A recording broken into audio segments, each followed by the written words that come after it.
Welcome to the eSpark podcast. Today we have Elizabeth Greene from Junglr. Elizabeth is an Amazon advertising expert who does a deep dive into some strategies that she utilizes to drive more revenue for her clients. So will you tell me a little bit about Elizabeth, Junglr, how you started? Give me your whole pitch. Yeah, so I'll try and give you the condensed version because this can go as long as you want. So my name is Elizabeth Greene. I'm one of the co-founders, along with my husband, of an advertising agency called Junglr. So we pretty much hyper-focus on Amazon advertising. I realize there's 101 different things that brand owners need to be able to do well if they're going to successfully run a brand. That being said, Amazon advertising has become more and more complex, which is awesome. We get way more features. It also means that I'm kept very busy just keeping up with all of that. So I have yet to stretch my team or add in another piece to that. So we really try and partner with brands. I do a lot of content and speaking on. I realize that although we only touch the ads, we do need to, in a lot of ways, I think us advertisers are becoming more and more almost like business coaches in a way, or at least bringing in kind of that advertising piece, but giving the brands insights into how that touches all the other things in the business.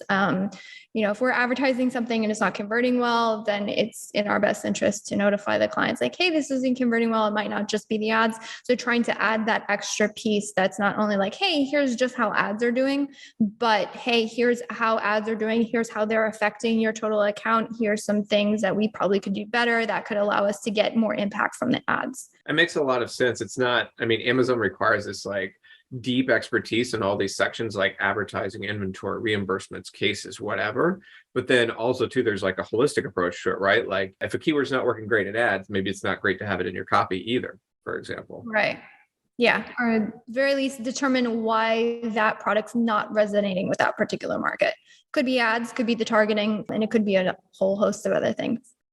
Right. That's where diagnosis comes in and you start digging into the ads, performance, copywriting, all that good stuff. So you only do advertising. Would you ever loop in any sort of copywriting or A/B testing? Or is it just hey, we do ads, but then we also provide that holistic advice of, hey, this is what you probably should be doing based on what we're seeing with ads? Yeah, definitely. So I do add that element hey, we're seeing this in relation to what your ads are doing. And I think a lot of that, it might be self-preservation. We do want our clients to succeed, and our, very long-term relationships have come off of us being able to deliver good results and do a good job for brands. So it's in our best interest to help them, just run their brands and get the best results from what it is that we're doing. Because in the end of the day, we want to see our clients succeed. If they go under, we go under. So we need to make sure that they're doing well. So we will offer that. I did partner with somebody that allows us to add listing audits in, because I think that has been very beneficial to the brands we have, just to have that as a kind of side offering. I don't actually really promote it unless it's something that we feel like they need. But outside of that, I just try and network with a lot of people. And so there are people coming to us because we're just advertising. I might get leads and it's well, actually, based on what you're telling me, you really need full service management. That's not something we do, but I know a guy, I actually know probably 3. And, if you need listing copy, well, that's not something we do. We have a handful of those too. Or do you need images done? Hey, we know somebody who does complete brand stores. And so I think while that's not something we do in-house, it's very much helpful to the brands that we partner with, or just anyone who reaches out for, consultations and be hey, I recognize that we don't offer the piece you need, but let me at least give you some options instead of you starting from square one. Mm-hmm. Yep. And that's super key, is to be able to address all those aspects of Amazon. In the beginning, you mentioned, hey, I'm working hard to stay on top of all the new rollouts that Amazon's offering, particularly with ads and how they're getting more complex, which, like you said, is both a cost and a benefit. It requires more expertise, but we have more features where we can do better. Can you tell me a little bit about what you're seeing in the marketplace, or anything that you're excited about now? Yeah. So my current focus, one, again, just keeping up with it. So we did an entire team training a little while on sponsored display ads, which was literally me going and researching everything. And I told the entire team, I'm hey, you're probably gonna, after this hour, know more than you ever wanted to know about sponsored display ads. So just making sure that not only I inform myself, but I'm passing on that knowledge to the team. So things like that. We just recently got another targeting thinking, and I gotta go dig into it. So I keep a tight network of other advertising providers that like we all are kind of like, hey, have you seen this new thing? So that's one way I stay informed. And then honestly, just scrolling through the platform, launching things myself, being in campaign managers. So while I don't have any issue with launching, say using external tools, using automations, those can be beneficial to managing accounts. But if you're only ever in there, sometimes you miss new buttons. Amazon's always like putting new buttons in the ad console that if you're not just in there all the time, you would completely miss them. So if I'm correct, I believe there's also some new targeting options inside of like sponsor brands video, which is pretty cool. And then just being in the platform all the time. So recognizing like, hey, that ad spot wasn't there a week ago. Like, wait a minute, they're adding more options for sponsored brands showing on page 1. Like now we see it on page 2. I think one of the first ones that noticed like, hey, wait, video ads are on desktop. Like that used to be mobile. So just kind of being in it all the time, perusing it, and then networking, and then just watching. We're also part of the advertising partner network. And although a lot of the advertising trainings there, you might not always get whole new information, but there's typically, if you just immerse yourself in those trainings as well, there's always like a snippet like, oh, I didn't realize that, or I didn't realize that function like that. So just trying to be everywhere, listen to all the things. Yes. I took the sponsored ads course a couple months ago. I did learn one new thing and I was like, yeah, I didn't know that. And so it's like, you can always get value. Those Amazon courses are pretty good. They're in the learning ads console for anybody watching. Highly recommended if you're looking to dive into ads. They're probably a great place to start. What do you think? Yeah, no, definitely. That'll give you a good solid foundation. I used to be, when I was starting out, I was like, oh yeah, go watch this video. And now I feel like I've been in all the things that people are like, where did you learn? I'm like, I don't know if I have one. There's a lot.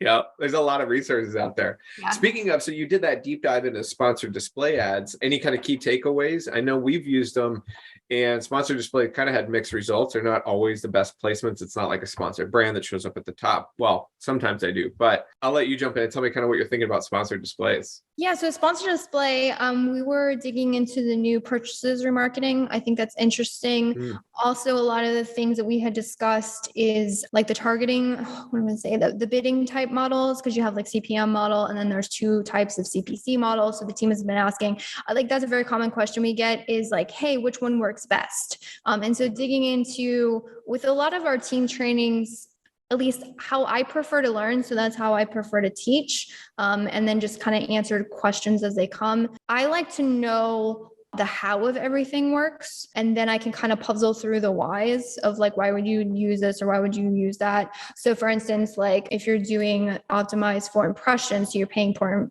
impression, which is interesting because that is the first, like sponsored display has the first pay per impression model, which again, if I'm accurate, and then the sponsored brands video now has like an off platform targeting, and that one is a pay per impression model. So we're seeing that model being rolled out, but it was first rolled out in sponsored display ads. That one, like the lowest bid you can put on that is $1 versus the 2 CPC models where the lowest bid is 2 cents. So just recognizing like, okay, you have to test this one a little bit more aggressively just due to like how low you can potentially do the cost per clicks. Or like the other thing is because it is a attribution to an impression, and an impression is, trying to remember how many seconds it has to be viewed, but only like 50% of the ad can be viewed for, and I would have to go back and look at my presentation on how it's just a couple of seconds. So like you only have to have like that little snippet of view and the potential for it to have a order attributed to it.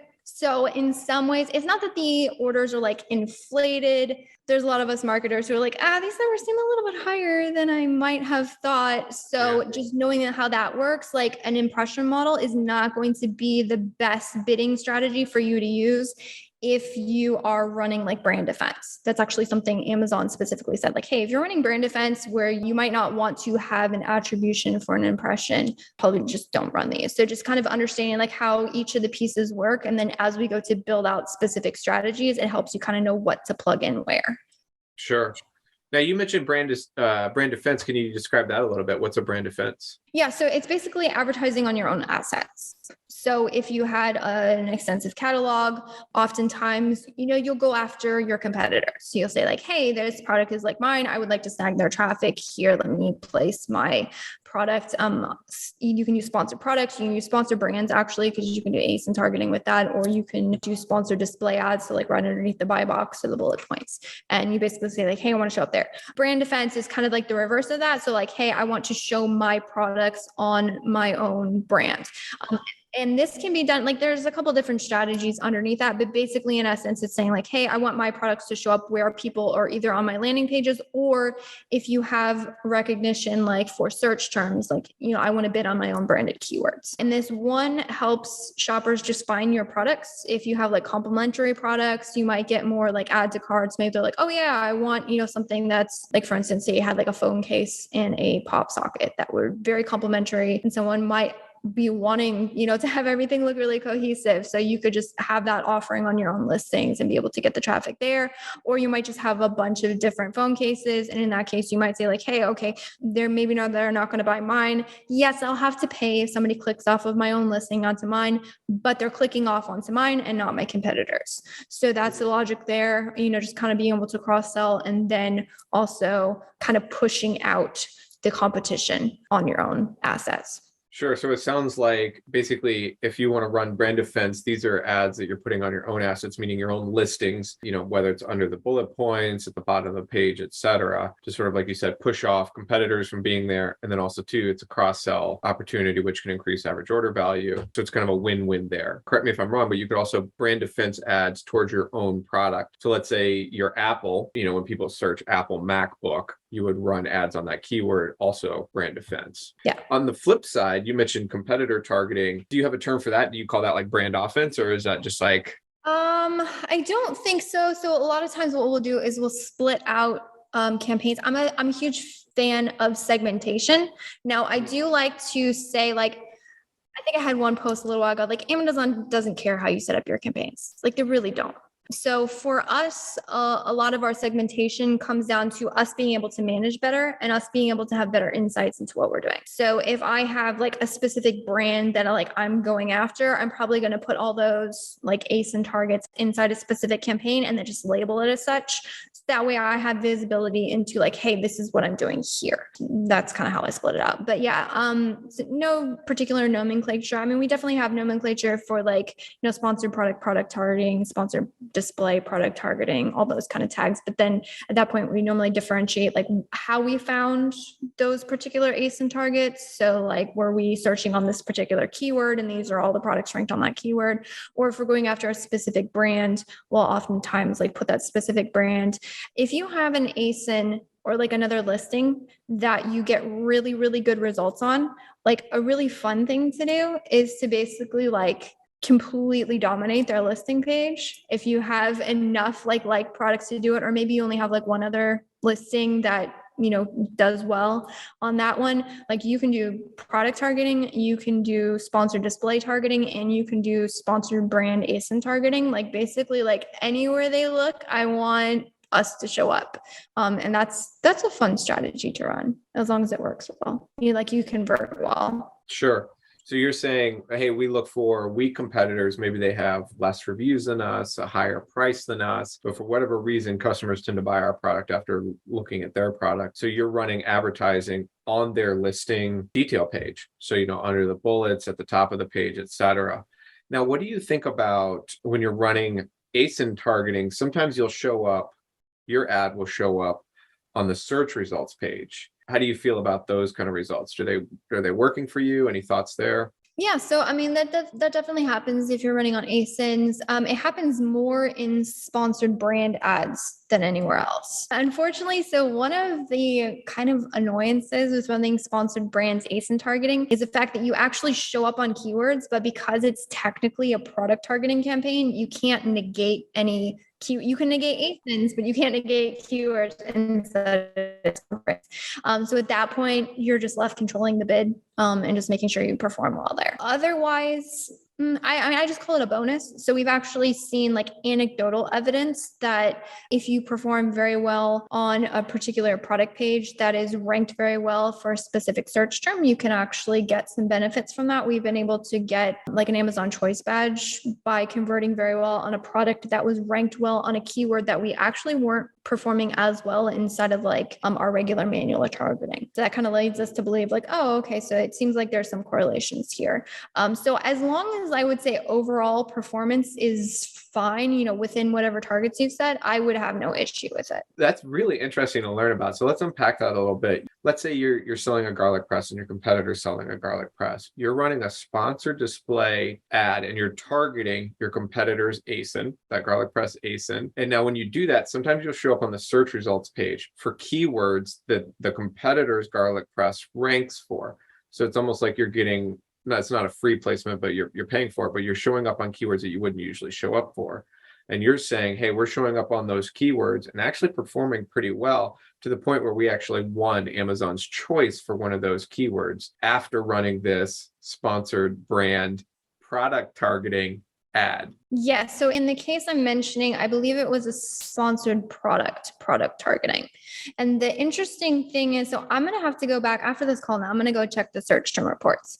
But from my understanding, I don't believe we actually showed up officially. Like there's no search terms coming through in the search term report. It only showed that we were showing up on the particular ASIN that we were targeting, which leads me to believe like there's always been speculation that if you perform very well on a product page, Amazon is definitely looking at that correlation, looking at that shopper funnel and saying, okay, so this product page, that you've kind of been funneled through is highly ranked for these particular searches. And obviously because, somebody showed up that particular funnel, they showed up through this search page, but then ended up end result was they purchased yours. There's some sort of correlation. Of course, that has to do with like backend algorithms. There's no way in heck they're ever going to give us like, oh yeah, if you do this, like these are the benefits. So a lot of it is just like, hey, running those tests, or in this particular case, like there was one search that was very much associated with the products. And so, of course we ran heavy on it. We're like, okay, we run on very relevant keywords to begin with, we're targeting an exact match. We're going very aggressive with the bids and we were getting clicks. It's just the conversion rate wasn't as good.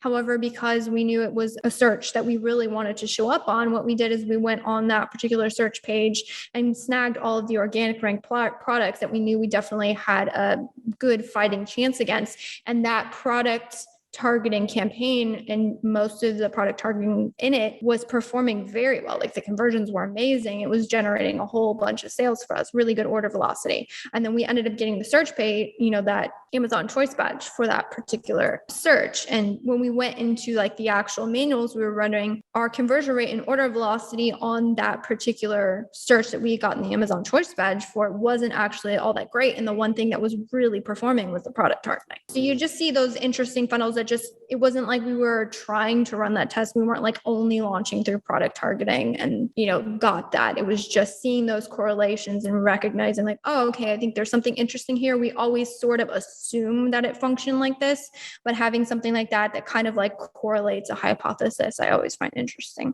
Oh yeah, I mean that's why you should always be testing on advertising, is because you're always going to learn something new. It can't hurt to try, right? That's what I always tell people: spend a little bit of money, try, let's see what happens. So it sounds like what you did was, let's say you took a pot, like you were targeting blue garlic press. So you searched blue garlic press, you looked at all the organic listings on the front of the search results page, and you said, okay, we're going to product target all of these organics with our ads. And you did that, and you found, hey, these ads, our ads targeting those products are converting really well and performing really well, despite the fact that when we target blue garlic press as a keyword, that doesn't convert that well. That's kind of what you discovered there. And then you end up getting Amazon's choice for blue garlic press. Right. And it was that's like, oh, wild. okay. Yeah, that's crazy. And it's like what you said is that Amazon definitely, I mean, the algorithm I think is surprisingly smart, maybe smarter than people think, but it was basically saying, hey, Elizabeth's product keeps showing up on all these products that rank organically for blue garlic press, and they convert well. Hence, her product must be relevant for blue garlic press searches. Yeah, that was our assumption. Or at least that's what makes the most sense in that scenario. Right. That is so fascinating. I'm gonna have to try that strategy with some of our ads. That is so cool. We're bumping up on time. That's probably a great place to pause. Because I mean, I think you just did this really cool deep dive, left out a really good strategy and a summary. Let's do a little bit of time to tell us, where can people follow you? How can they get a hold of you? How can they reach out to you and get you to look at your ads and go get the Amazon's Choice badge for them? Yeah, definitely. So, best place if you're just like, hey, what are your thoughts on advertising? What are you talking about? The best place is going to be LinkedIn, actually, is where I put out the most content. I'm starting to put out more content on our YouTube channel. That my most recent focus is actually on bulk files. So if you want to learn the new format on bulk files or even know what bulk files are, that will be probably the best place to learn about them. And then if you're interested in like, hey, I want you to take a look at my ads, the best place is our website, which is Junglr on my shirt, but junglr.com. There is a Calendly form at the bottom. Submit that and we'll get in touch, see if we can help.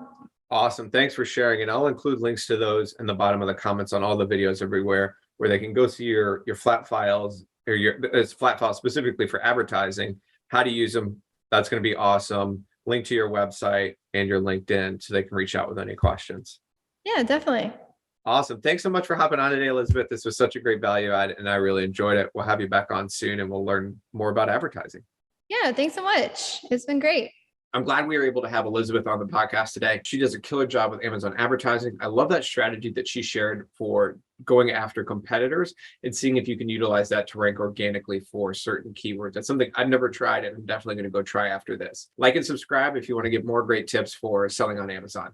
Cheers.